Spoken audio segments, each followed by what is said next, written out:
नमस्कार सगळ्यांना. 2 दिवसापूर्वी प्रिशूच्या आजोळच्या शेताची आपण सफर पाहिली. त्यातला थोडा भाग पाहिला. आता पुढचा भाग पाहूया आणि त्याबरोबरच थोड्याशा गप्पा आणि त्यासोबत थोड्या गप्पा. मराठी साहित्यात ग्रामीण जीवनाचं असं चित्रण ज्याने 7 समुद्रापार मराठी माणसाची ओळख निर्माण केली, ते नाव म्हणजे व्यंकटेश माडगूळकर.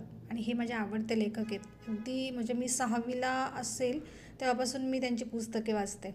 खरं तर माझ्या अवांतर वाचनाला व्यंकटेश माडगूळकरांच्याच पुस्तकांनी सुरुवात झाली. एकदम 6वीला असेल मी तेव्हा. आणि त्यांची पुस्तके वाचल्यानंतरच मला अवांतर वाचनाची आवड सुरू झाली.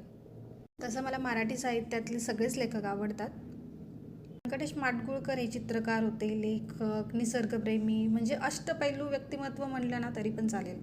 माडगूळकर जे लेखन करतात ना, म्हणजे मातीचा सुगंध त्या शब्दातूनच दरवळतो. खरंच असंच वाटतं.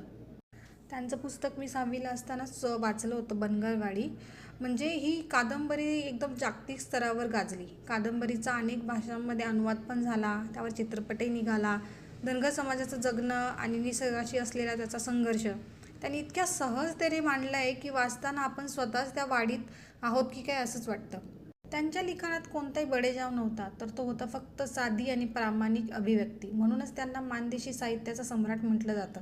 त्यांना चित्रकलेची फार आवड होती. त्यांचे रेखाचित्र त्यांच्या शब्दात इतके जिवंत असायचे. माणूस आणि निसर्ग यांचं नातं शब्दात कसं पकडावं याचं उत्तम उदाहरण आहेत व्यंकटेश माडगूळकर, ज्यांनी ग्रामीण साहित्य केवळ लिहिलं नाही तर ते जगलं आणि वाचकांसमोर जिवंत केलं. म्हणजे मला तर वाटतं मराठी साहित्याला मातीचा सुगंध त्यांनी दिला.